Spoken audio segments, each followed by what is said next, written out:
Mamlaka nchini Israel zinadai kwamba Wahouthi wa Yemen wameifanya anga pamoja na bahari katika Mashariki ya Kati kutokuwa salama. Hii ni kutokana na operesheni wanazozifanya. Kutokana na makombora ambayo yanarushwa mara kwa mara na ya kuvizia, imesababisha hali katika Mashariki ya Kati, hasa katika anga la Israel pamoja na eneo la bahari katika eneo zima la Mashariki ya Kati kutokuwa salama. Kwa ufupi ni kwamba Wahouthi wa Yemen wamekuwa ni tishio katika eneo hilo la Mashariki ya Kati.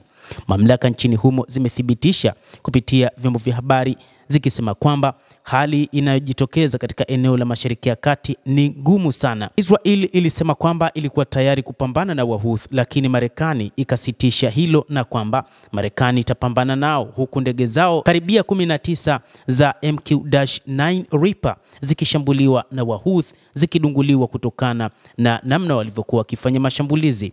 Katika wiki moja iliyopita, vikosi vya jeshi la Yemen vilifanya operesheni zilizolengwa kwa usahihi na kuupa pigo kubwa utawala wa Israel, kwa mujibu wa shirika la habari la Pars Today.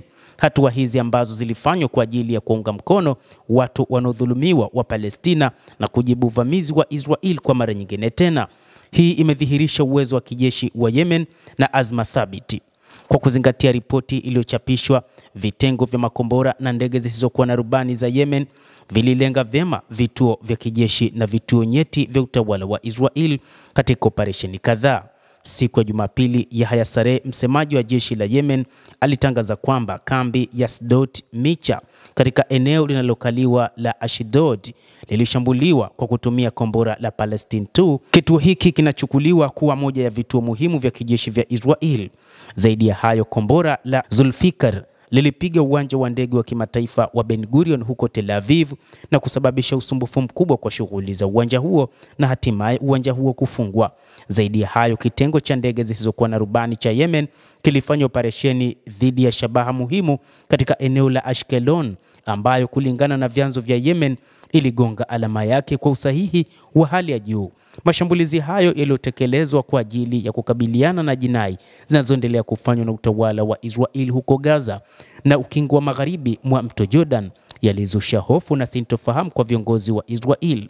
Vyombo vya habari vya Kiebrania vimeripoti kwamba ving'ora vya tahadhari mara kadhaa vimekuwa vikisikika katika miji zaidi ya 300, ikiwa ni pamoja na Al-Quds pamoja na Tel Aviv, na juhudi za kuzuia makombora ya Yemen zikiendelea. Katika upande mwingine, jeshi la Yemen limeifanya anga kutokuwa salama kwa utawala wa Israel.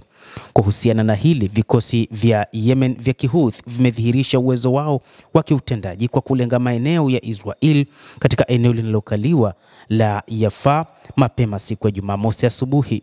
Shambulio hili la ndege zisizokuwa na rubani lililotekelezwa kwa uratibu sahihi na teknolojia ya hali ya juu kwa mara nyingine tena lilionyesha kuwa utawala wa Israel uko hatarini kwa dhamira ya upinzani. Wapiganaji hao wa Kihouthi kutoka nchini Yemen wamesisitiza kuwa operesheni zitaendelea hadi Israel itakaposimamisha kabisa uchokozi wake na kuondoa mzingiro wa Gaza. Vitendo hivi vya Yemen si tu kwamba vilileta uharibifu mkubwa wa kijeshi, bali pia vilitoa pigo kubwa la kisiasa na kisaikolojia kwa utawala wa Israel. Kushadidi kwa mashambulizi ya wa Yemen sambamba na kushindwa kwa Israel katika nyanja mbalimbali kumezidi kudhoofisha msimamo wa utawala huo katika eneo hilo.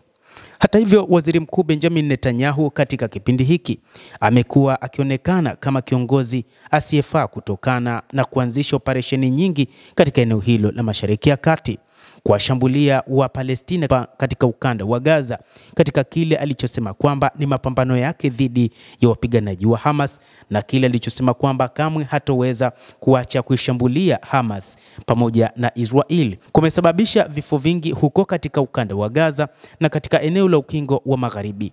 Hii ndio sababu ya Wahouthi wa Yemen kusema kwamba hawatoacha kuishambulia Israel hadi pale itakapoachana na mashambulizi katika eneo hilo la ukanda wa Gaza. Mtazamaji wa The World News, endelea kutufuatilia na usisahau kulike, usisahau kucomment, lakini pia kusubscribe channel yetu hii ili upate habari hizi kwa mapana hapa The World News. Mimi ni Adam Hussein, endelea kuwa nasi wakati wote.